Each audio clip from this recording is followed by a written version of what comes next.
संध्याकाळी मी पर्शन आहे सर. घर का सगळं चालेल, दोन मुलं आहे मला. सर अजून विषय एक दोन मिनिट परत बोलतो. जे चार्जिंग रिक्षा आहे साहेब, ते चार्जिंग रिक्षा बेभाव कुठल्याही रेटनं घेऊन जातात. त्याच्यामुळे ऑटो रिक्षा चालक लायसनधारक परवानाधारक तुम्ही नंतरचा विषय. आता पहिलं एलपीजी आम्हाला थोडं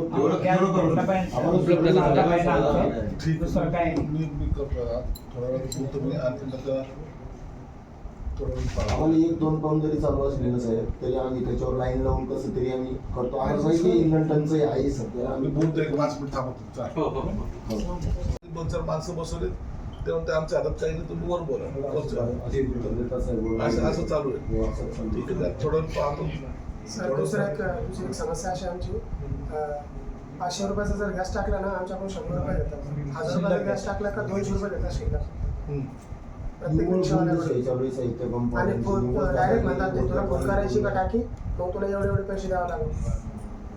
मनमानी चालू आहे. काय करायचं एक तर पहिले 100 रुपये करून ठेवला त्यांनी गॅस, आणि 500 गॅस टाकायचं म्हटल्यावर 100 रुपये शिल्लक द्यावं लागतं. तुमचे जरी पंप आहे तरी काहीतरी नियंत्रण असावं. म्हणून त्यांना सांगितलं की एलपीजी 2-3 पंप जे आहेत सील करून टाका. एकदा सील केलं तर त्यांनाही कळलं की आता आपल्याला नीट राहावं लागेल. आम्ही 1-2 किलोमीटर लाईन लावतो सर. आम्ही एलपीजी ना ते त्याला हेच करून टाका ना, एनओसी कॅन्सल करा.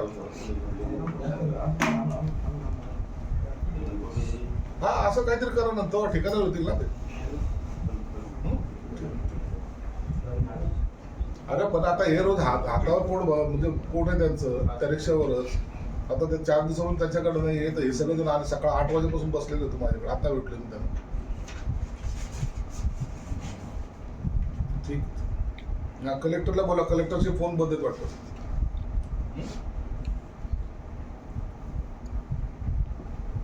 पंपवाला म्हणतो साहेब आमच्या बापाचं पंप आहे, आम्ही काय करायचं करू, तुम्हाला नाही देणार.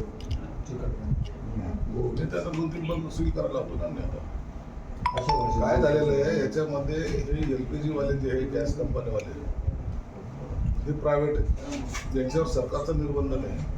यांचं ऑफिस आहे नागपूरला. नागपूरवाले आता ते रोजचं दर ते ठरवतात. रोजचे